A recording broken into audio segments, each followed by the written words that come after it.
राजस्थान विधानसभा चुनाव बीजेपी विधायक सूर्यकांत व्यास से मिलने पहुंचे सीएम अशोक गहलोत। राजनीतिक गलियारों में बड़ा सस्पेंस। दोस्तों, इस वक्त की बड़ी और ब्रेकिंग खबर से हम आपको रूबरू करवा रहे हैं। उससे पहले आप इस वीडियो को शेयर जरूर कर दें और इस फेसबुक पेज को फॉलो जरूर करें और यूट्यूब चैनल को सब्सक्राइब करना बिल्कुल ना भूलें। इस मुलाकात के बाद सीएम अशोक गहलोत ने कहा, मुझे दो बहनों का आशीर्वाद मिल रहा है। दिन में बड़ी बहन विमला देवी से मुलाकात हुई और रात में बीजेपी विधायक सूर्यकांत व्यास से। दोस्तों, इस वक्त की जो बड़ी अपडेट निकल कर आ रही है सियासी गलियारों में, सूर्यकांत का व्यास का बीजेपी से टिकट करने के बाद जैसे ही सीएम अशोक गहलोत से मुलाकात हुई, उसके बाद सियासी गलियारों में पूरी तरीके से चर्चा होना शुरू हो चुकी है। बीजेपी विधायक सूर्यकांत व्यास ने सीएम अशोक गहलोत की मुलाकात के बाद राजस्थान की सियासी हलचल तेज हो चुकी है। इस बार भारतीय जनता पार्टी ने सुरसागर सीट से सूर्यकांत व्यास का टिकट काटकर देवेंद्र जोशी को चुनावी मैदान में उतार दिया, जबकि कांग्रेस ने अभी तक इस सीट पर अपने उम्मीदवार का नाम का ऐलान नहीं किया। ऐसे में सीएम अशोक गहलोत का व्यास के घर जाकर उनसे मिलना कई मायनों में महत्वपूर्ण माना जाता है। कार्यकर्ताओं ने लगाए जिंदाबाद के नारे। सीएम ने देर रात भाजपा विधायक के घर जाने की सूचना जैसे ही कांग्रेस कार्यकर्ताओं को मिली तो वे भी मौके पर पहुंच गए। विधायक के घर के बाहर अशोक गहलोत जिंदाबाद के नारे लगे। मुलाकात के बाद विधायक व्यास के एड तक छोड़ने आई और उन दोनों हाथों से आशीर्वाद भी दिया। इसके बाद सीएम कार्यकर्ताओं को धन्यवाद देते हुए गाड़ी में बैठ गए और वहां से रवाना हो गए। इस दौरान विधायक सूर्यकांत व्यास कैमरे पर कुछ भी बोलने से बचती हुई नजर आई। सिर्फ इतना ही कहा सीएम शिष्टाचार भेंट हुई है।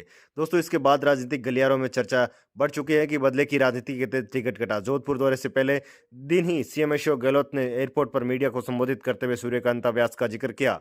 सुरसागर से उन्हें टिकट न देने पर भाजपा पर बड़ा तंज कसा और सीएम ने कहा कि जिससे मेरी तारीफ की है उसके साथ बीजेपी पार्टी ने चुन चुनकर बदला ले रही है। सूर्यकांत व्यास को टिकट भी इसी बदले राजनीति की उनका राजनीतिक रूप से टिकट काटा गया है। दोस्तों, जैसे ही सीएम अशोक गहलोत ने सूर्यकांत व्यास से मुलाकात की, उसके बाद सियासी गलियारों में पूरी तरीके से चर्चा होने लगी कि क्या अब इस जोधपुर की एक बार फिर से जो है राजनीतिक गलियारों में जो सभी जगह यही चर्चा चल रही है कि जिस प्रकार की मुलाकात हुई, सूर्यकांत व्यास का बीजेपी से टिकट काटा गया और उसके बाद जिस प्रकार सीएम अशोक गहलोत पहुंचे। हालांकि ये जो उन्होंने बताया कि ये सिर्फ शिष्टाचार मुलाकात थी, लेकिन इसकी जो मुलाकात की जो है राजनीतिक गलियारों में काफी चर्चा होने लगी। इसके कई मायने निकाले जाने जा चुके हैं, क्योंकि अब आपको पता है कि 1 महीने से भी कम चुनाव का समय बचा और ऐसी बातें अब होना लाजमी है, क्योंकि राजस्थान विधानसभा चुनाव में बीजेपी और कांग्रेस अपनी पहली और दूसरी सूची जारी कर चुकी है। लेकिन पहली और दूसरी सूची के अंदर बीजेपी ने कई दिग्गज नेताओं के टिकट काटे और कांग्रेस ने भी कई दिग्गज नेताओं के टिकट काटे।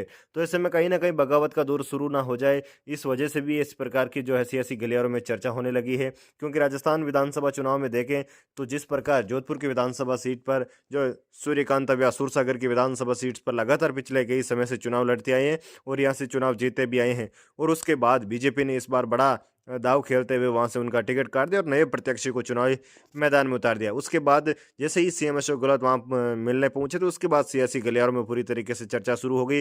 राजस्थान विधानसभा चुनाव से जुड़ी इसी प्रकार की अपडेट के लिए आप हमारे इस फेसबुक पेज और यूट्यूब चैनल को फॉलो और वीडियो को लाइक और शेयर जरूर करें।